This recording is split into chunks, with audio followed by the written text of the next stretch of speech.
On this week's episode of A Drier Dose of Disney, Jared reviews the Disney shows and shares with us the most important ones to see.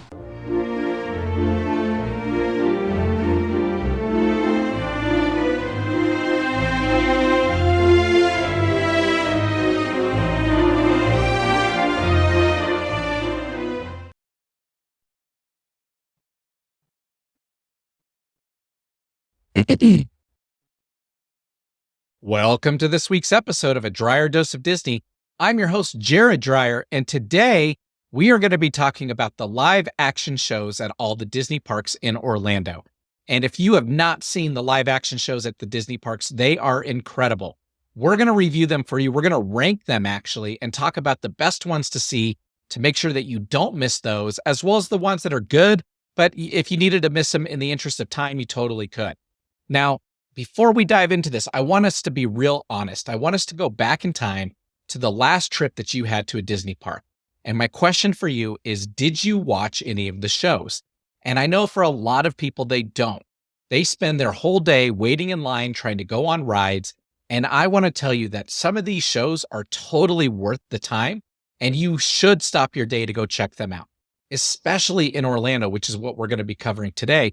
Because in Orlando, as you know, throughout the year can get very warm there. And sometimes you get some AC, you get a chance to relax. Your kids get a chance to take a quick little break, but you're going to see an amazing show. So we're going to talk through those shows and why you should go see them. And like I said, we're going to rank them. So we're going to have a lot of fun. Now, when we go through these shows, there are some things that we decided to omit on this list. So for example, when you go to Hollywood Studios, you can go and duel Darth Vader with the lightsabers, the little kids can, and it's more of a character meet and greet. We're not going to count that as a show. That's more of a character meet and greet than anything else. And as well as Hollywood Studios, they also have Lightning McQueen. You can go see Lightning McQueen, go take a picture. That's not a show. We also excluded all of the parades. The parades are all really cool, and I do highly encourage you to check out the parades, but they do change very often. You're always going to get something different. So for us to review them becomes a little bit more difficult. And so I'll leave it up to you. Just know that the parades are all a lot of fun. Go check them out. I highly recommend it.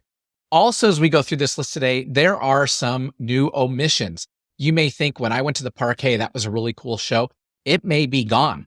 And in fact, the most recent victim over there is the Little Mermaid show at Hollywood Studios, which was back behind Mickey and Minnie's Runaway Railway. They just closed that due to a mold issue in the building. They're going to scrap it, and they're going to rebuild something else there. The Little Mermaid movie show was really cool. It was obviously the video screen was going, but then they had lasers, they had bubbles, they had all kinds of things that happened in the theater. So that one was a lot of fun, but that's not going to be on our list today.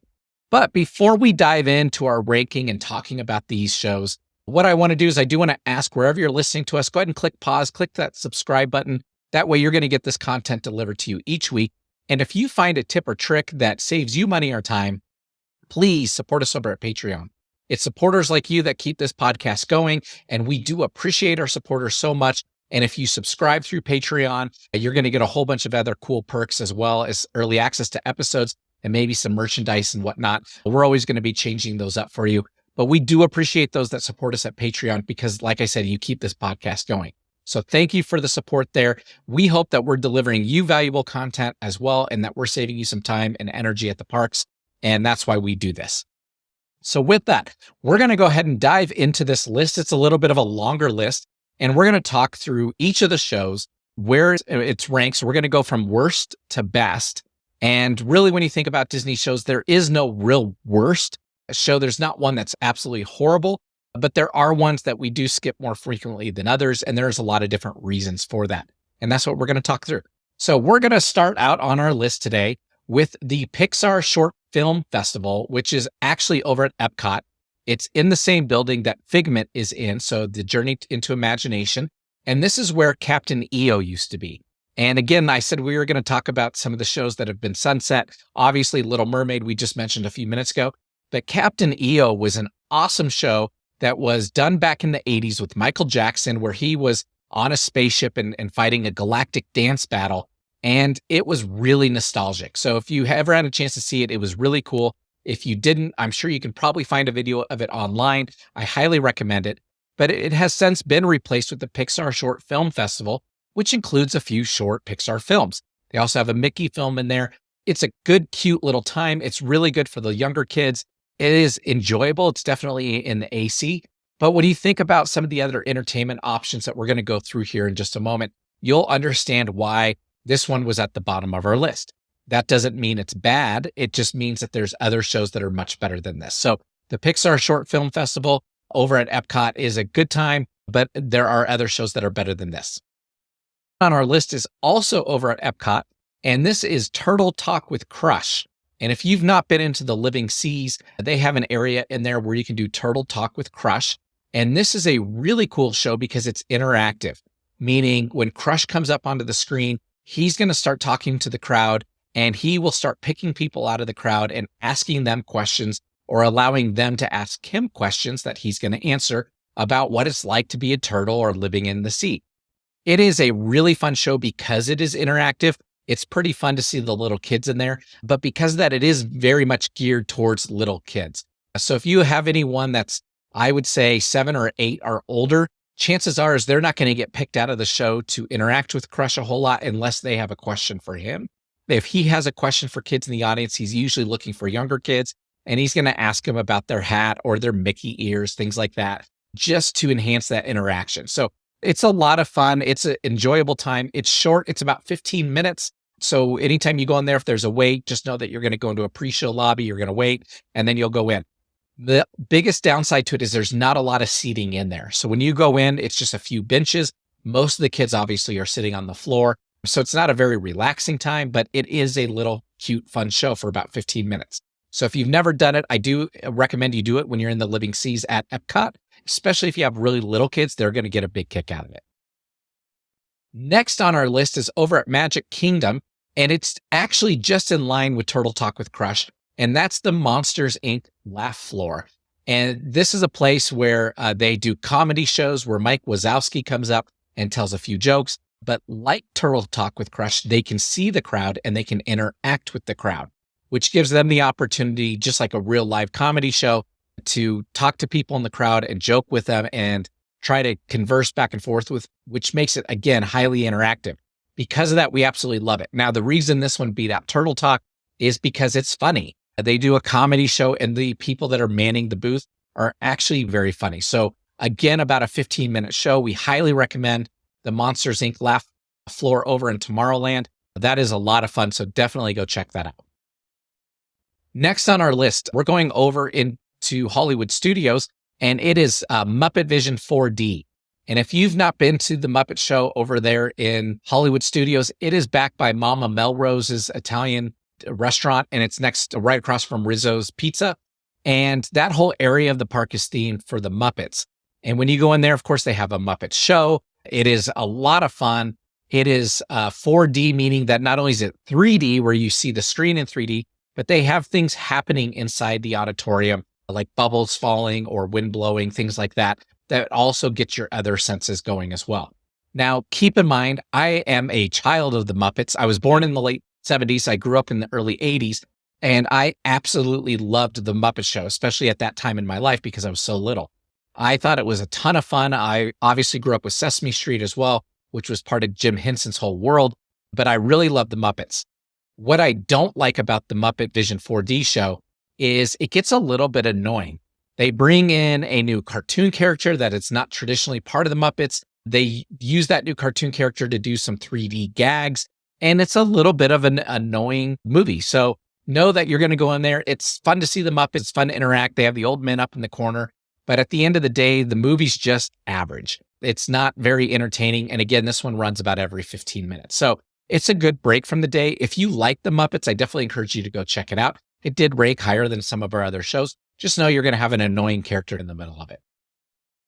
Next on our list, and I'll actually probably get a little bit of heat for this one, is the Tiki Room at Magic Kingdom.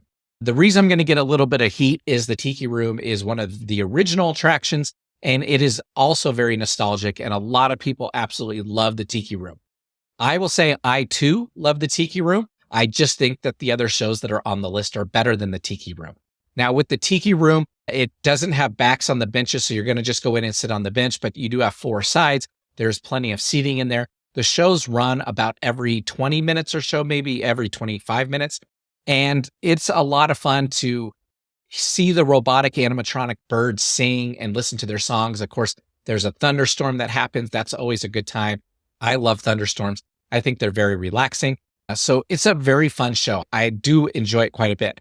What I enjoy more than the Tiki Room is the Dole Whip that is next door at Aloha Isle. And over in California, obviously, they've got them paired up together very close. For the Dole Whip, it is totally worth it. And you can always get a Dole Whip and go take that in. Of course, if you're waiting 20 minutes for a show, you're probably going to get it eaten before you even get into the auditorium. But the Tiki Room is a fun show. I encourage you to take your kids over there and show them the history of Disney, and especially let them know that when the Tiki Room was first constructed out at Disneyland, because keep in mind, at Disney World in the 70s, it's a reproduction of what's done at Disneyland. This was cutting edge technology back then. And you can even look at how real the birds look and that they move their mouths and their beaks with all of the songs that they're singing. Let your kids know that things weren't like that back in the 50s, 60s, and 70s when the animatronics first came to light and were first built. So it's very cool for that reason, but the Tiki Room is always a good time. Now, if you like birds, next on our list is in that same line. This is over at Animal Kingdom, and it is Up, a great bird adventure. And it is a fun show where you have live birds. They're feeding them. They have them fly around the audience and do interactive sorts of things. And with that, if you have somebody who's afraid of live animals or afraid of birds, you may not want to go there. My wife doesn't love birds, so it's a show that we typically will skip for that reason. But it's cool to see these tropical paradise type birds and see them in person and live and interacting with people. They're beautiful animals. And just anytime you get a chance to see a live animal interact with a human in a professional way like that, I think it's pretty cool. So that's why it made our list, is the Up show over at Animal Kingdom.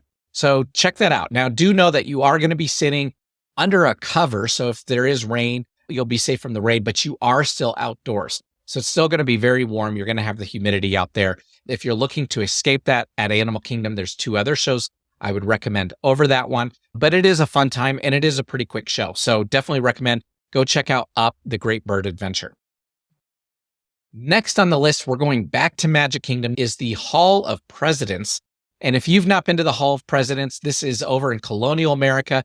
And they have a show that goes through all of the 40-some presidents that we have had in our history here in the U.S. And they talk about who the president is, the office of the president, and then they have each of the presidents through their animatronic self stand up and introduce themselves. This is a 20-some minute show, so it's not too terribly long. I will say for younger people in your crowd, it is going to be very boring. They are not going to enjoy it. But for adults, if you like American history and you want a chance to see what all of the presidents looked like and just see how many there are, because there's a ton, it is a really cool experience to do at least once and to see all of them introduce themselves. And you get a better idea. Maybe you heard the name, but you didn't know what they look like Grover Cleveland, for example. That's a good one that a lot of people don't talk about. You get to see him in the show. So I would highly recommend the Hall of Presidents. Again, this is indoors. It is in air conditioning. The auditorium is huge. It seats a ton of people. So it's a great way to escape the heat if you ever want to do that. Next, over at Magic Kingdom as well, is the Carousel of Progress. And this is over in the corner of Tomorrowland, not too far away from Space Mountain. There is a large cylinder building, and the building is always moving. So if you walk over and you see a building that's twisting, that is the Carousel of Progress. This is a show actually that we had skipped more often than not. And this last time we went to Disney World and Magic Kingdom, we said, hey, we want to do some of the stuff we've never done. So we did the Carousel of Progress. It was actually really entertaining. And the way that it moves around, you can see all the different eras and all the different technology that was coming around. And they show the family interacting with one another using the technology, which was really cool. So I will say the Carousel of Progress is something that I won't do every single time I go to Magic Kingdom, but it is definitely something, if somebody's never seen it before, I will take them to go see. And it's a quick little trip around the history of technology. So Carousel of Progress is definitely something you want to stop and see if you've never done it before. Once you've done it, if you want to skip it, you can. Along those same lines, but a little bit more important, over at Epcot, back again in Colonial America, so this is in the back of the World Showcase, they have the American Adventure. And this show is very comparable to the Hall of Presidents, but I think it is so much better. This show is on par with Mr. Lincoln out in Disneyland in Anaheim. This show just talks about the history of America and where we've come from and where we're at. And it is really eye-opening to see all the way back from the very beginnings to where we're at today. So The American Adventure is a great show. It's only about 20 minutes long as well. So it's very quick. You can go in there. It is on a very steep slope. So know that when you go in. So if you have somebody who needs assistance, who is in a walker or has a cane, they may need some assistance because it is very steep. They obviously have handicap accessible seating. You're going to want to let someone know, but it is a great show. So I highly encourage you guys to go see that one too. Next on our list, we're about halfway now, is at Animal Kingdom. And this is one that we try to hit every single time. And that is It's Tough to Be a Bug. And this is on the Center Discovery Island section of Animal Kingdom next to the large tree. And in fact, you're underneath the large tree when you go to see the movie. And it is done based on a bug's life where Flick the ant is going to give you a sample of what it's like to be a bug. And you get cool 3D glasses that have little antennae on them and your honorary ants for a little bit. And you're going to go on there and he's going to take you through some stuff. Now, this is in fact a 4D show, though they don't advertise it that way, meaning that you're going to get some special effects that happen inside the auditorium that are a lot of fun. I will say for some little kids, it can be very scary. So please be aware of that. You do have, and I don't want to spoil things for people, but I do want people to go in aware of what's going to happen. You do have black widow spiders that come down from the ceiling. They do spray some bug spray that smells really bad, but of course it's totally safe. But they do have a few different elements that can be a little bit more intense for the little kids, especially the spiders. So be aware of that. But this show's a lot of fun. It is also very short. It's only about 10 or 15 minutes long. And it's so interactive and there's so many cool things that happen. That's why we like going to this show. So It's Tough to Be a Bug over at Animal Kingdom. That is one I would say definitely do not miss because it's so quick and Animal Kingdom doesn't have a ton of attractions. Next on the list is still over at Animal Kingdom, and this is Finding Nemo, Big Blue World.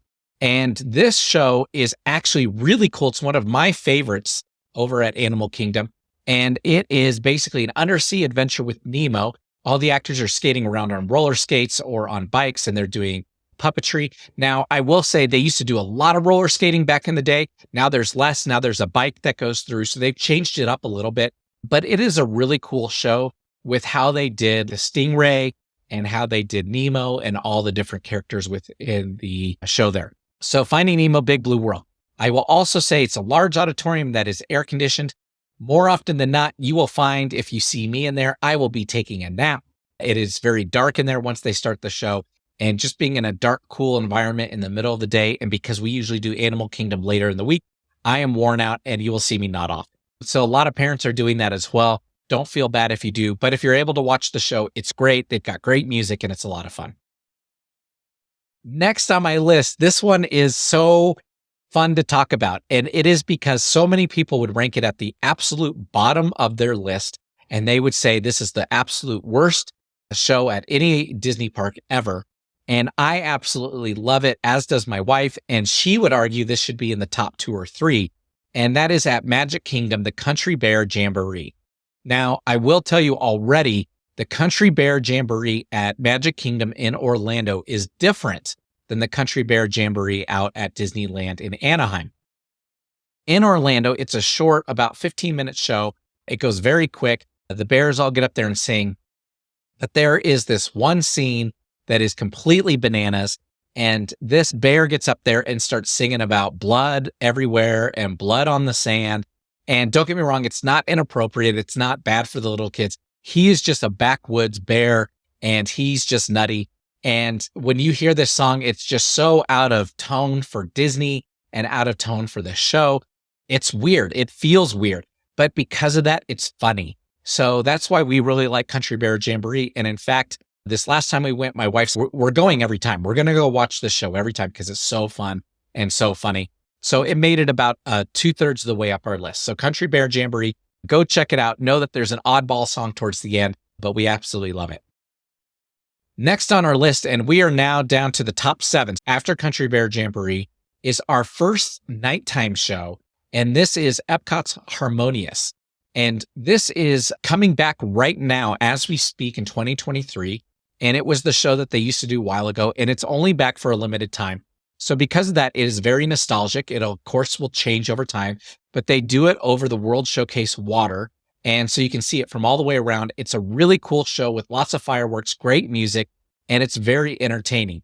Now, if you've been to Epcot, you know that it is the second largest park.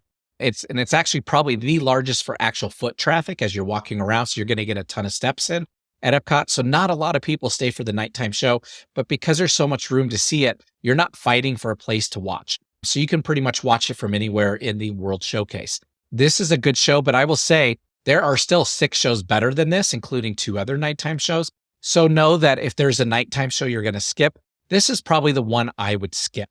Now, prior to 2023, they used to do a nighttime show over at Animal Kingdom where they did a Rivers of Light, where these huge lily pad-like things would come out with lit up things on top. It was a homage to the electric parade back at Magic Kingdom, but they did it with animals, and it was cool. It was nice. We've stayed and watched it before, but it didn't knock our socks off. So this would be in line with that. Harmonious is great. It just doesn't knock our socks off. It's a fun show. Now, over at Animal Kingdom, what they've done to replace it, since they don't have their nighttime show, is throughout the day they do kites. And these kites are behind jet skis or behind boats, and they're huge. And you'll have Simba from The Lion King behind a boat, or Zazu or something like that. And they'll drive them around the little lagoon there, and you'll get to see those. So that's cool, but they do not have a nighttime show anymore at Animal Kingdom. But things always change, so that could definitely come back. Our number 6 show is over at Hollywood Studios, and that is Beauty and the Beast. And this is a live on stage show. Now, the auditorium's huge, so there's a ton of seating. Again, bench seats, but in this auditorium there, it is still outdoors, but has a covering. So know that you're not going to totally escape the heat. But they do an abridged version of Beauty and the Beast. It's about 20 some minutes long. It is absolutely fantastic. The song and the singing and the dancing is awesome. They go through most of the theme songs that you're very familiar with. They have some cool special effects with the beast and whatnot, but it is a very quick show. Out of our entire list here, this is the best example of what a Disney Broadway show is like, because it's, in essence, they took the Broadway show and they trimmed it down to make it a quick show. So Beauty and the Beast is one that I would never miss. I would hit that every single time, and it is a ton of fun. Number 5 on our list is back over at Animal Kingdom, and this is the Festival of the Lion King. This show is awesome. There are 4 sides to the show, so when you go in, there's plenty of seating. You'll be moved around to one of those 4 sides.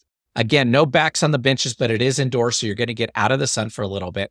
And they bring in huge parade float type things with all the characters from The Lion King, most of which are animatronic, and they sing and dance around it, and they just have a ton of fun. So if you're looking for an energetic show that's just a lot of fun and very active, it is the Festival of the Lion King. Many people would argue that this is, in fact, the top show that you can see at Disney World in Orlando. And I do agree it is up towards the top. It's number 5 on our list. I do think that there's a few that are a little bit better, and people will be mad that I say that, but I will say The Lion King is awesome. So don't miss it at all. You definitely want to go check that one out. Number 4 on our list is back over at Hollywood Studios, and this is one that people would probably score a lot lower, but it is the Frozen Sing-Along. And the reason I love the Frozen Sing-Along is for multiple reasons, but number 1 is it is done by 2 people that are citizens of Arendelle, and they are absolutely hilarious. They have tons of one-liners. They are shooting jokes back and forth at each other about the movie and things that the kids would mostly understand more often than not. And they are very entertaining in hosting this show. And then, of course, through the time that you're in there, they're going to play different theme music from Frozen, and they're going to sing the national anthems of all the songs, and they want the audience to sing along. Now, you all know Let It Go. Your kids have seen Frozen 100 times. So it's fun to hear all the kids start singing Let It Go together, and then to see some of the parents also get involved and sing very loud. It's just an enjoyable time. And then again, they do some fun elements inside the theater. It's nice and dark and cool in there. You have really nice seating. So all the seats have backs, which I absolutely love. And it's just a really good time at the Frozen Sing-Along, which is why it made number 4 on our list. This is one that we typically skip more often than not, just because there's so much to see at Hollywood Studios and we want to get it all in. But if you get the chance, you definitely want to go check out the Frozen sing-along. Number 3 on my list is at the same place at Hollywood Studios, and that is the Indiana Jones Stunt Spectacular Show. And that one is fantastic. It is absolutely awesome. Now, if you're a fan of Indiana Jones, this one takes scenes out of Raiders of the Lost Ark. It does something from the intro. It does a big fight scene, and actually does a couple different fight scenes. But it is a ton of fun to see how they do the stunts and to relive Indiana Jones. This is one of the largest auditoriums at Disney World in Orlando, so it seats a ton of people. It will fill up, so you do want to get there early to get a good seat, but it is just a ton of fun. Most kids are going to really enjoy this one as well, even though it may not be a movie they're familiar with, just because of all the action that takes place during the show. So you definitely want to check that one out. Do be aware there are a lot of fire stunts used, so they have a lot of explosions and gasoline that blows up and stuff like that. So it does get a little bit warm when that happens. And if you have little kids, they may be frightened by that. But we've been taking our daughter since she was a newborn, and she absolutely loves it as well. So the Indiana Jones show is one that I would say do not miss. You definitely want to go check it out. The only downside to the Indiana Jones show is it never changes. So if you have seen it once or twice, or like us, a few dozen times, then at that point, we're now to the point where we just go just by ourselves as our family. We will skip it just because it's the exact same every single time, to the point we already know all the tricks and what they're going to do during the show. But if you've never been, you definitely want to check it out, and I highly recommend it. That brings us now to our number 2 show at all of Disney World in Orlando, and that is Fantasmic. And this is a nighttime show that happens at Hollywood Studios, back up behind where Beauty and the Beast is, and it has its own water-based auditorium. Now, Fantasmic is a show that they also do at Disneyland in Anaheim, and it is one of my all-time favorite shows. The best part about Fantasmic is it is very nostalgic in the sense that it is done back, I believe in the 90s is when it first came out at Disneyland. And it is just a hoot. It's a lot of fun. There's a lot of Disney characters, tons of fireworks, a lot of action in the show. But what I love about it is when they bring characters out on boats and they parade them in front of you, they can update it. They can always add new characters or that hot new thing that's going on to those boats. There's nothing that says that these certain characters have to be on the boats. So that's what I love about Fantasmic, is it's always being updated. Now, during COVID, it did go away, and it just returned back in late 2022 back to Hollywood Studios. The downside, of course, is if you're going to be there all day, it can't go till it's at night because it's a fireworks show. So during the summer, that's going to be very late. If you're there during the winter months, you're in luck because they're going to do it a lot earlier. But Fantasmic is one that if you are at Hollywood Studios, do not miss it. It is a fantastic show. It is a lot of fun and great fireworks, and you get to see Mickey take on some villains, and that's just awesome. So go check out Fantasmic next time you're at Hollywood Studios. Which now brings me to our number 1 show at all of Disney World, and this is at Magic Kingdom, and they are bringing back my all-time favorite, Happily Ever After. And this is the nighttime fireworks show that takes place on the castle, and it is amazing. If you love Disney, you are going to be in tears when you see this. It is just so heartwarming. It definitely pulls at all the heartstrings. Happily Ever After is all about relationships and love and how we interact with people in our lives. And they do everything from couples to showing Dumbo and Dumbo's mom, which I absolutely love Dumbo, and all of those different elements. And it is so much fun. Happily Ever After has the best music that they've had at a nighttime show since they did the Wishes show that started off with Julie Andrews, and then she took people through the park. Now, Happily Ever After, though, takes it a step further than a fireworks show because they light up the castle with these high definition projectors, and they completely change the look and the feel of Cinderella's castle at Disney World.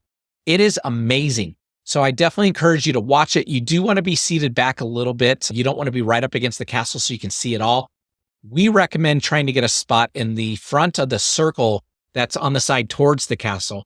And that circle in the middle of the Main Street area there has a little bit of a slope on it. So it helps your feet, and it helps you to sit if you wanted to sit down as well and watch that show. To get a seat there, though, you're usually going to need to be there about 2 hours early. And when you go about 2 hours early, you'll start to see them roping it off and taping it off, and you'll start to see people getting their seats. So I recommend if you have someone in your party who can save a lot of seats, have them do that. Of course, put backpacks, coats down, things like that so that you can spread out and get your seats. But know that within about 45 minutes of the show, you are not going to be able to come or go to that crowd. So if you're not back by then, you're not going to get back in there. So Happily Ever After is the most popular show. Everybody in the park is watching it, and it's fantastic. Now, unfortunately, if you were there during the 50th anniversary, they did a different show, and I will tell you, it was terrible.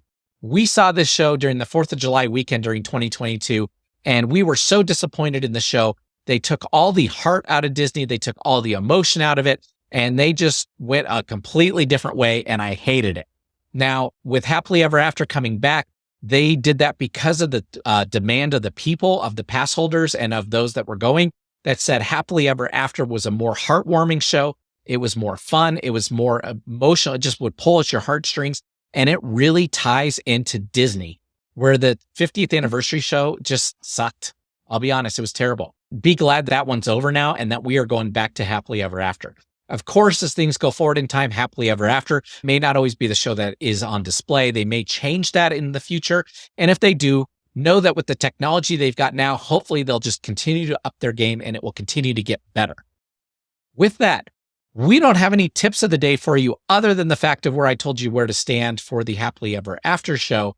I will say for the most part, most of the shows, because they're continuously running, you can show up anytime during the day and you're going to get in the next 15 or 20 minutes. The nighttime shows are the only ones that I would say get there early to make sure that you get a good seat for them. But you definitely want to check out the shows. They are absolutely amazing and you will be blown away with how good they are. With that, we wish you a happy week while you're planning your next vacation, and we will talk to you guys next time. Bye-bye.